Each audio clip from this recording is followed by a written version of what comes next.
और धन्यवाद देना चाहती हूँ, क्योंकि जब कभी मैं सोचती हूँ कि 25 साल के अंदर 5 बार सांसद आपने ही बनाया, इस बीच में अपने परिवार को और बड़ा बनाते हुए छोटी उन्हेल से पंकज जी राठी का मैं यहाँ बहुत बहुत बधाइयों के साथ स्वागत करती हूँ। ऐसे तो हमारे बहुत सारे भाई हैं जिनको कभी न कभी अगले दिनों के अंदर मैं अपने साथ स्वागत कराना चाहता हूँ। आपके बीच में उसको छोड़ रही हूँ जो खाली मेरा बेटा नहीं है, वो आप सबका बेटा है। और जिस तरीके से उसने मुझे संभाला है, उस तरीके से हिदायत से किसके पास भेजा है, और मैं नहीं समझती कि पिछले 10 वर्ष में किसी को बात आई होगी कि इसने हमारी सेवा नहीं की। छोटी मोटी जैसी भी हो, दौड़ धूप करके, लड़ाई झगड़ा करके, कभी कभी मैं कहती हूँ क्यों ऐसा लड़ते हो भैया। उसने कहा भैया आजकल के जमाने में हमको लड़ना ही, अगर ऐसे नहीं लड़ेंगे और बदमाश से कहेंगे तो कोई हमारी बात मानेगा नहीं, और झालावाड़ में मेरे को काम करके ही छोड़ना है, इससे करने में मैं कोई कमी छोड़ूंगा नहीं। 12 और झालावाड़ के अंदर हमने 25 साल से विकास का वादा छोड़ा, तो आप देखते आ रहे हो कि विकास के अंदर धीरे धीरे कोई कमी नहीं। हमने सब लोगों को ये कह दिया कि ये यात्राएं भी हमारी थी, ये यात्रा भी हमने पहले की कि झालावाड़, बारा और धौलपुर के आगे बढ़े नहीं है। परिवर्तन यात्रा अगर करनी है तो पूरा परिवर्तन के अंदर हमको पूरे राजस्थान का आशीर्वाद लेना जरूरी है, इसलिए सबके बीच में परिवर्तन यात्रा को लेके गए।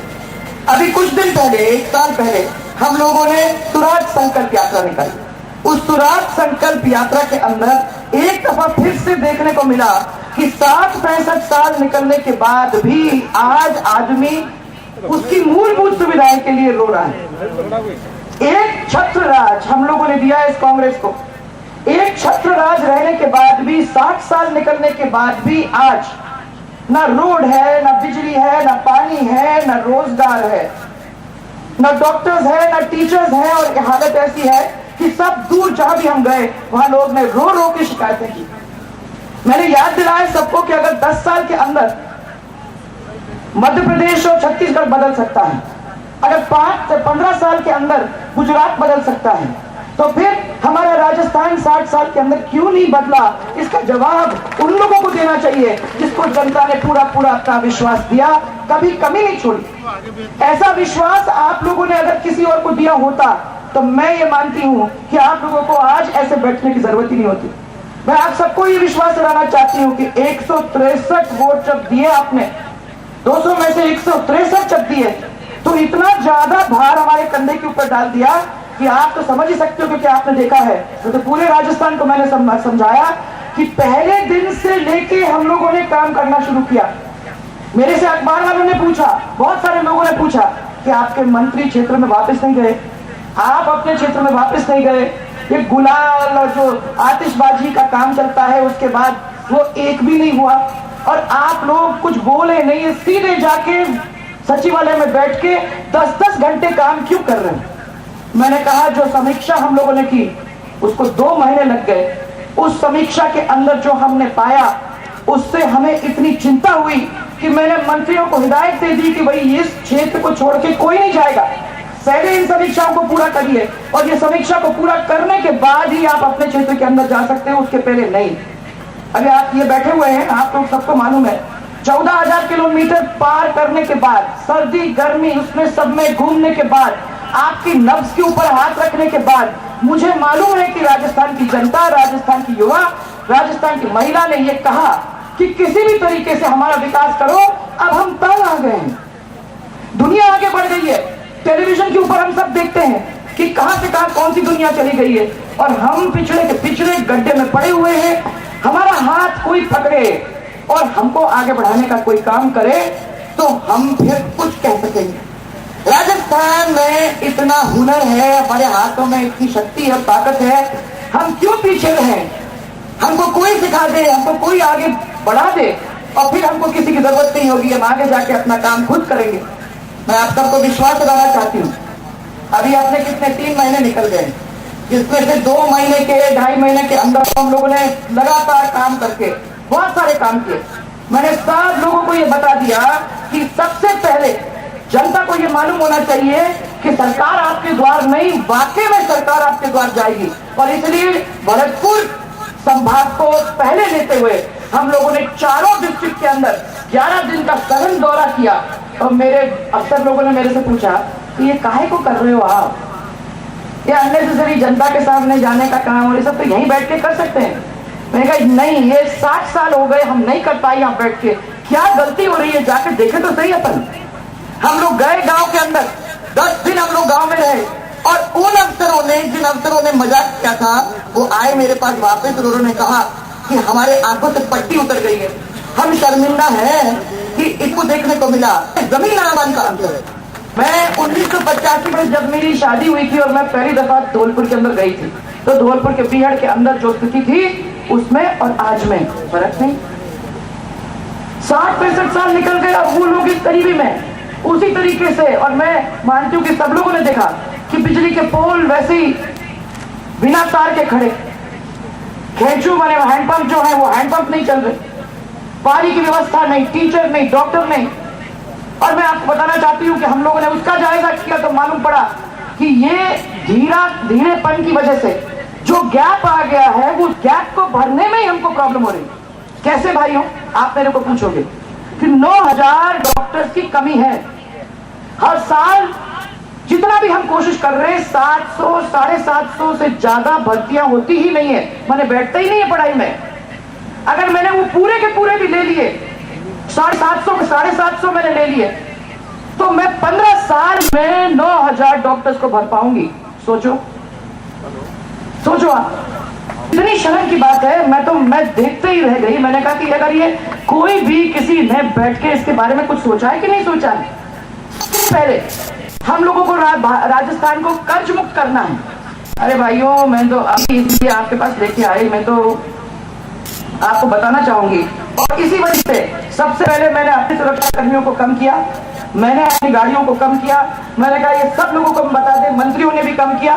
हमारी कोशिश बस इतनी है कि जितनी सादगी के साथ हम रह सकते हैं उतना सादगी के साथ हम रहें। कुछ पैसा अगर हम बचा सकते हैं तो वहां भी पैसा हम बचाएं। अगर हम ऑर्डिनरी फ्लाइट से जा सकते हैं तो ऑर्डिनरी फ्लाइट से जाएं।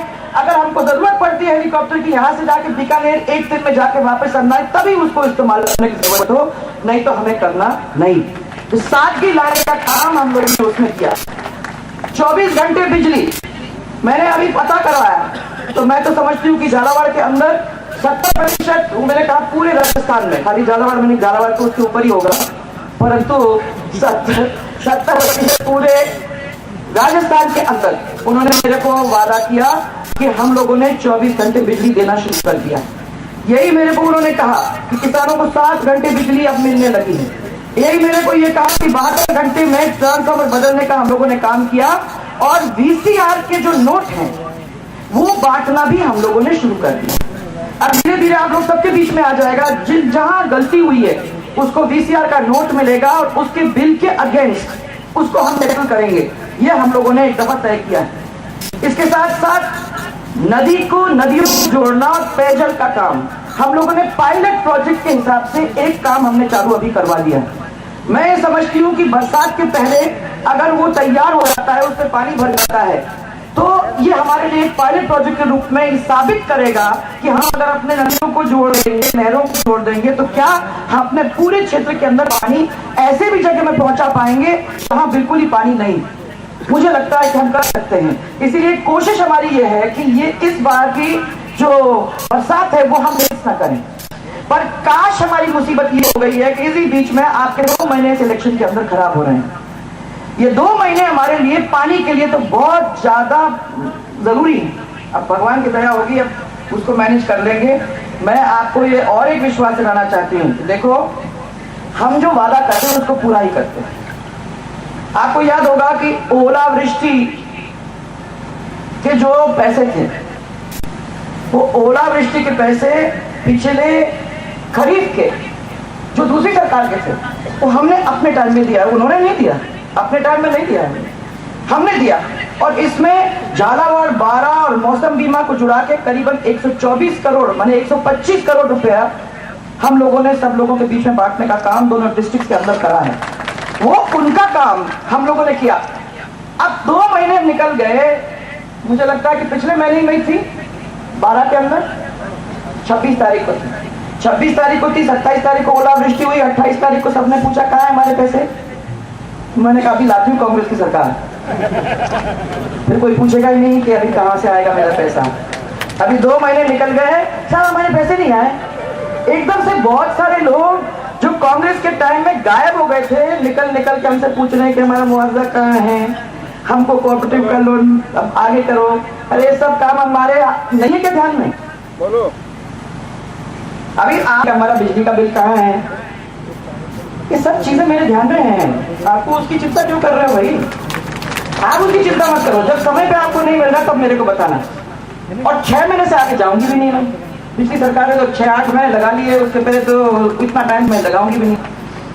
और मेरी आदत आप लोगों को सबको मालूम है। तो 12 में जो उछल कूद हो रहा है, क्या झालावाड़ के अंदर कोई उछल कूद करता है तो उनको पकड़ के बिठा के बोल देना कि भैया ये कांग्रेस के साथ नहीं हो रहा है, ये बीजेपी की सरकार है। और बीजेपी की सरकार जो वायदे करती है उसको पूरा करके ही छोड़ती है। और मैं आपको ये भी बता दूं कि जारी होगा अभी नए साल के अंदर 31 मार्च तक, तो ये साल खत्म हो जाता है। अभी नए साल के अंदर इसका भी हमने इंतजाम आपके लिए कर दिया है। अभी झालावाड़ के 869 गांव, 12 के 725 गांव, 147 करोड़ रुपए एक के 194 का बने, टोटल 341 करोड़ रुपए दोनों डिस्ट्रिक्ट के बीच में बटेंगे भाई। ऐसा कोई कमी नहीं है। पर मैंने सबको भी ये भी कह दिया है कि आगे चल के कुछ कड़वी दवाई भी पिलाऊंगी,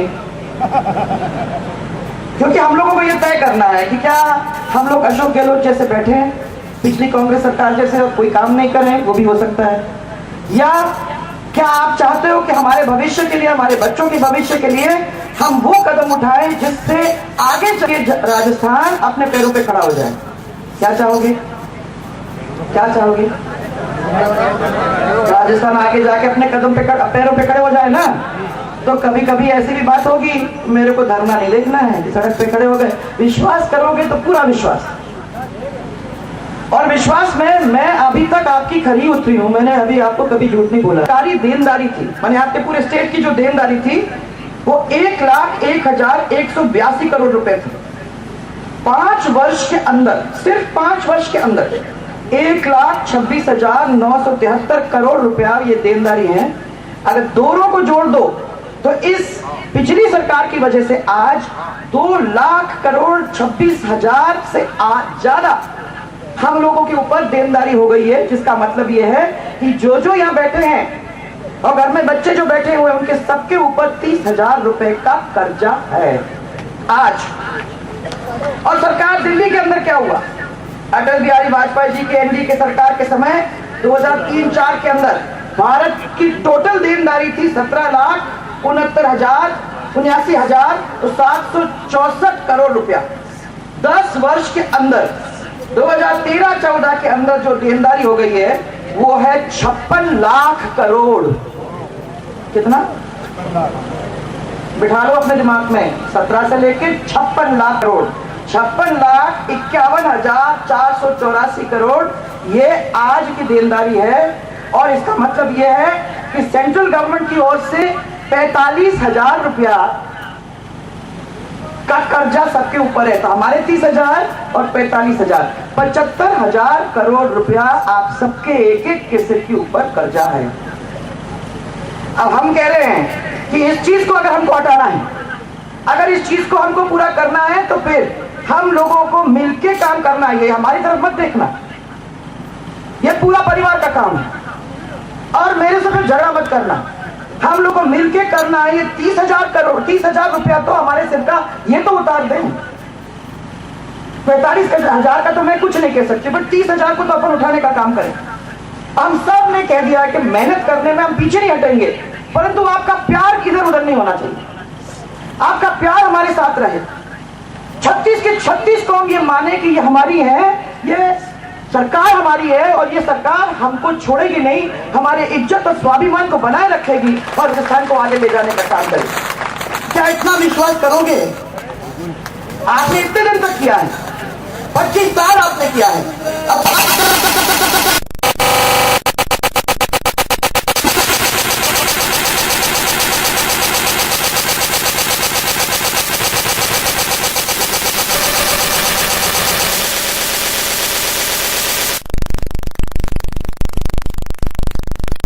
ऐच्छिक रूप से हम लागू करने वाले हैं ना, अपने